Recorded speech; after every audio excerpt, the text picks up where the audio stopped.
Jadi disinilah rahasia Allah itu Bapak Ibu.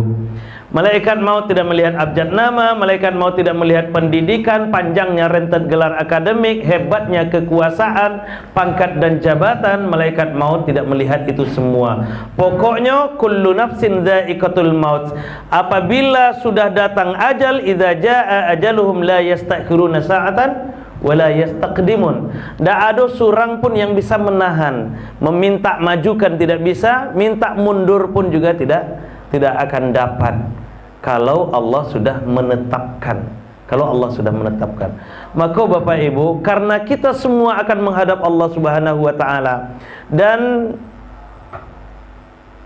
sayangnya, hebatnya, Allah itu merahasiakan kapan dan di mana kita akan diwafatkan oleh Allah Subhanahu wa taala. Walaupun sudah dipastikan kullu nafsin dha'iqatul maut, bahwa setiap kita ini pasti akan menghadap Allah Subhanahu wa taala. Cuman bagi tadi Bapak Ibu, karena malaikat maut itu tidak melihat pangkat dan jabatan dan segala macamnya, sementara semua kita pasti akan menghadap Allah Subhanahu wa taala. Di sisi lain kita tidak diberitahu kapan dan di mana kita akan diwafatkan, maka tentu persiapan terbaik menjadi sebuah keharusan bagi kita. Persiapan terbaik menjadi sebuah keharusan bagi kita. Maka sering kita sampaikan Bapak Ibu, waja'at sakratul mauti bil haqq dzalika ma kunta minhu tahid. Sakratul maut itu pasti datang, tidak bisa awak menolak-nolak walaupun awak berusaha lari darinya. Itu sudah ketetapan Allah dalam surah yang ke-50 Qaf ayat yang ke-19. Sakratul maut itu pasti akan datang walaupun kadang-kadang kita berusaha larinya. Dan Bapak Ibu, barangkali kita belajar dari apa yang disampaikan oleh baginda Rasul sallallahu alaihi wasallam. Kiranya Pak Bu, orang yang sedang menghadapi sakaratul maut itu, dia akan mengalami 3 hal minimal. Dia akan mengalami 3 hal. Apa yang dialaminya? Pertama, orang yang sedang sakaratul maut itu Bapak Ibu, dia akan mengalami yang namanya nu'asun syadid, rasa mengantuk yang berlebihan. Itu ama-ama ambo di belakang itulah mengantuk-ngantuk nampaknya. Ngantuk Bu? Hah? Jadi orang-orang nan kamaningga tu tando-tandonya yang pertama ngantuk bare. Jadi kalau lah ngantuk-ngantuk tu lah tando-tando tu mah. Hati-hatilah di belakang lain. Pokoknya bawaannya ngantuk saya Pak. Nak lalu saya. Itu kata Rasulullah sallallahu alaihi wasallam, nu'asun syadid, rasa mengantuk yang berlebihan. Nah, hebatnya Pak Bu, rasa mengantuk yang berlebihan ini akan sangat memberatkan kita di saat kita menghadapi sakaratul maut. Kalau awak tidak waspada, kalau awak tidak hati-hati, kalau awak tidak punya persiapan menghadapi sakaratul maut, yang pasti akan awak hadapi itu Pak Ibu. Di satu sisi, mohon maaf Pak Bu, anak kita, adik kita Fikri Hanifal ini sudah melewati fase itu. Awak lain masalahnya kini. Awak masalahnya, awak akan melewati fase itu. Dan kita akan mengalami fase itu. Yang paling kita khawatirkan itu Bapak Ibu, di saat kita menghadapi sakaratul maut, kita dilanda oleh rasa mengantuk yang berlebihan. Nanti masuk bisikan dari saudara-saudara kita, kalimat la ilaha illallah misalnya, maka kita akan cenderung menolak. Aku menolak karena beban mengantuk yang berlebihan tadi sangat berat. Karena waktu itu kebutuhannya lalu dibebani oleh rasa mengantuk yang berlebihan, sehingga ketika masuk kalimat, walaupun masuk kalimat itu adalah kalimat yang baik, la ilaha illallah, kita akan cenderung menolak mengucapkannya. Ini yang patut kita waspadai Bapak Ibu. Ini yang harus kita waspadai. Maka untuk mengurangi rasa mengantuk yang berlebihan itu, kata Rasulullah sallallahu alaihi wasallam, sering-seringlah begadang. Acok-acok awak begadang, apalagi bulan puasa kau Bapak Ibu, begadang paling dituntut bana. Di saat pulang tarawih awak istirahat dulu. Beko di saat saudara-saudara kita dibuai oleh mimpi indah mereka, kita bangun menghadap Allah Subhanahu wa taala. Begadang yang diinginkan Rasul itu adalah bangun di sebagian malam untuk melaksanakan ibadah malam.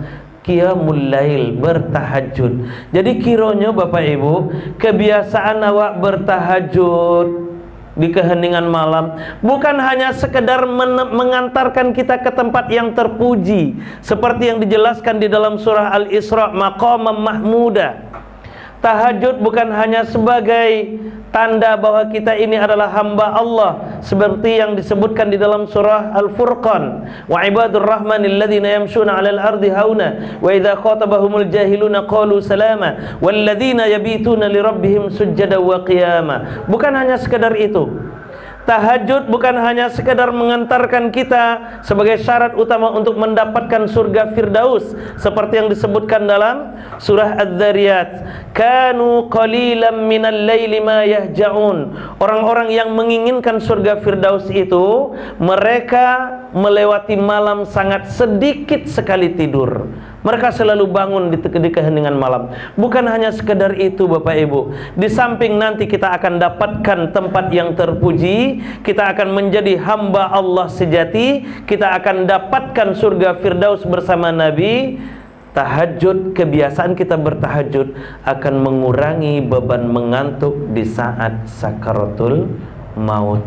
Sehingga ketika beban mengantuk itu tidak terlalu mendera kita, ketika masuk kalimat-kalimat la ilaha illallah bisikan dari saudara-saudara kita, kita akan dengan mudah mengucapkannya. Satu. Yang kedua Bapak Ibu, orang yang menghadapi sakaratul maut itu dia akan mengalami yang namanya atsyun syadid, rasa haus yang berlebihan, awih-awihnya ya Bapak Ibu. Jadi orang yang sedang sakaratul maut itu bawaannya nak minum saja. Makanya kadang-kadang orang sakaratul maut itu memberi isyarat supaya dikasih minum, karena memang kebutuhannya waktu itu minum. Kadang-kadangnya ngasih isyarat. Kalau awak keluarga tidak paham dengan kondisi seperti itu, walaupun kita masukkan kalimat la ilaha illallah karena kita menginginkan bahwa kalimat akhir dari di akhir hayatnya, kalimat terakhirnya adalah la ilaha illallah, kita bisikan itu sementara kebutuhannya waktu itu adalah minum, maka dia akan menolak untuk mengucapkannya. Dia akan menolak. Maka Bapak Ibu, untuk mengurangi beban haus yang berlebihan itu, kata Rasulullah sallallahu alaihi wasallam, sering-seringlah main air. Kami lain main air taruh Ustaz, setiap sore memasak di dapur, kata ibu-ibu. Bukan itu yang diinginkan Rasul Bapak Ibu. Main air yang diinginkan Rasul adalah kebiasaan berwudu. Jadi kebiasaan berwudu awal itu Bapak Ibu, di samping janji Rasulullah akan menggugurkan dosa-dosa kita. Karena di setiap tetes air wudhu yang mengalir dari wajah kita, air wudhu yang mengalir dari tangan kita, dari kaki kita, berguguran pula dosa-dosa kita, kata Rasulullah sallallahu alaihi wasallam. Di samping itu, wudhu, kebiasaan kita berwudhu akan mengurangi, akan meminimalisir rasa haus yang berlebihan di saat sakaratul maut kita. Dan itu tidak berat Pak Bu. Itu tidak berat. Itu tidak berat, tidak butuh waktu yang banyak, tidak butuh air yang banyak untuk melakukan itu. Awak kapai karajo misalnya sudah mandi pagi, sempatkan dulu berwudu. Jadi kalau awak terbiasa berwudu itu Bapak Ibu, kemanapun kita pergi kita akan berada selalu dalam keadaan suci, dan kita akan terjaga karenanya. Karena kita khawatir wudu kita akan batal, kita akan menjaga diri kita, dan wudu itu akan menjaga diri kita supaya kita selalu hidup dalam keadaan suci. Dan kalau seandainya Bapak Ibu awak pai karajo, kecelakaan awak di jalan misalnya, pendek umur awak di jalan tu, maka kita akan berpulang ke rahmatullah dalam keadaan suci. Begitu hebatnya Pak Ibu. Itu yang kedua. Yang ketiga kata Rasulullah, orang yang sedang menghadapi sakaratul maut, dia akan mengalami yang namanya syauqun amiq, rasa rindu yang mendalam. Terhadap apa? Terhadap apapun yang paling dia cintai. Jadi apa yang paling dicintainya itu akan dihadirkan di saat sakaratul maut. Kegiatan apa yang paling dicintai selama hidup akan hadir di saat sakaratul maut. Ucapan-ucapan apa yang menjadi kebiasaannya selama hidup akan hadir di saat sakaratul maut. Siapapun yang paling ia cintai selama hidup akan dihadirkan di saat sakaratul maut.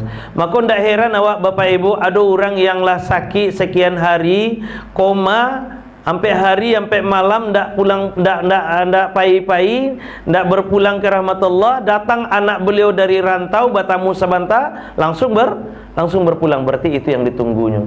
Maka bagi cek orang tua awak, aduh nan ditunggunya tuh mah. Aduh yang ditunggunya. Apa yang ditunggunya? Sesuatu yang paling dicintainya itu. Maka sebelum itu hadir, dia belum akan berpulang ke rahmatullah, Pak Ibu. Ternyata seperti itu. Ternyata seperti itu. Jadi siapapun yang paling kita cintai dihadirkan dulu di saat sakaratul maut kita. Apapun kegiatan yang paling kita cintai dihadirkan di saat sakaratul maut kita. Mohon maaf Bapak Ibu, di suatu daerah kamu pernah mendengar ceritanya, do kawan cerita Pak Bu, di calian kartu koa baru nyobai Pak. Calian kartu koa Pak ini. Dan ketika ditelusuri memang seperti itu, kebiasaan hidupnya seperti itu. Setiap hari main koa, sehingga kalau ndak mencari koa tu ndak tenang hatinya. Itu kegiatan yang paling dicintainya, maka itu dihadirkan di saat sakaratul mautnya.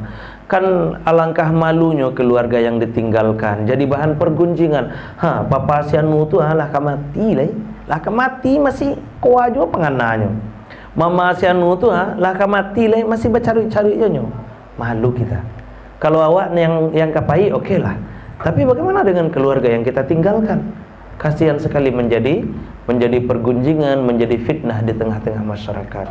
Maka kata Rasulullah, yamutul mar'u kama 'asha 'alaihi wa yab'atsul mar'u kama mata 'alaihi. Seseorang itu akan dimatikan sebagaimana ia menjalani hidup, dan seseorang itu nanti akan dibangkitkan sebagaimana proses kematiannya. Jadi ba'a cara awak menjalani kehidupan awak, nanti itu akan mempengaruhi cara meninggal kita. Dan bagaimana cara meninggal kita itu akan memberi pengaruh terhadap cara kita dibangkitkan. Dan bagaimana nanti cara kita dibangkitkan oleh Allah itu akan menentukan tempat kita surga atau nerakanya Allah Subhanahu wa taala. Jadi tidak bisa lapeh Pak Bu. Tidak ada yang lapeh. Kehidupan dunia ini ada kaitan erat dengan kehidupan akhirat. Ada pengaruh yang sangat kuat dengan kehidupan akhirat. Bagaimana cara kita menghadapi kehidupan di dunia ini, itu akan berpengaruh terhadap cara mati kita. Maka untuk yang ketiga kok Bapak Ibu, ubeknya otomatis mau tidak mau mesti kita mencintai yang baik-baik. Kalau kita ingin di akhir hayat kita mengucapkan dengan mudah kalimat la ilaha illallah, maka cintai kalimat itu, biasakan kalimat itu.